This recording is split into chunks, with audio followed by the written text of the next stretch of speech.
For the love of God, if you don't understand what's going on here on this table, you're not going to be able to make a lot more sales. And I'll tell you why. Because most people believe that you need to be selling the destination and not the features or benefits, which is partly true. But how many sales calls did you hop on where you sold the destination, but the prospect still didn't close?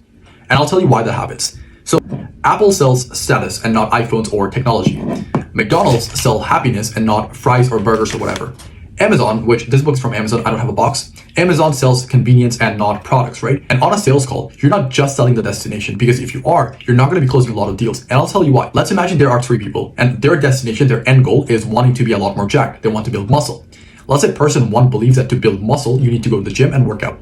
Person 2 believes that in order to build muscle, you need to take a lot of supplements, like a lot of protein powder, a lot of pre-workout, whatever.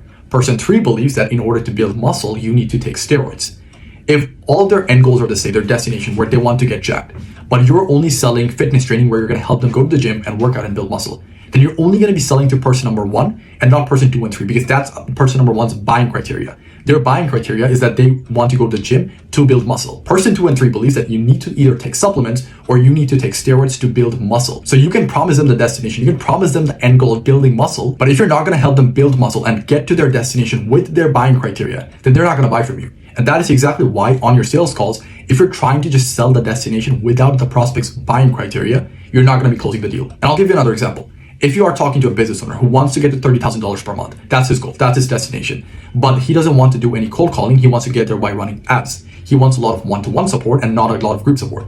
And he also wants to have a lot of, let's say, done for you work instead of done with you or do it yourself. Those are his buying criteria. If you didn't know that and you present in your offer that has a lot of cold calling, that's a lot of done with you or do it yourself, and also has a lot of, let's say, group coaching instead of one-to-one coaching. If that was your offer, then even though you're telling them you're going to be able to get them to their destination, get them to 30K per month, they're still not going to buy from you because they're not getting there. They're not getting to their destination with their buying criteria. So if you want to be closing a lot more deals, if you want to be selling a lot more, you need to be selling the destination, sure, but you also need to be doing so with the prospect's buying criteria. And you might be asking yourself, well, what if what I sell doesn't match a prospect's buying criteria? If that's the case, and most of your market has similar buying criteria, but you don't sell that, then you're going to have to start selling that because the market is not going to match your needs. You're going to have to match the market's needs to sell to them.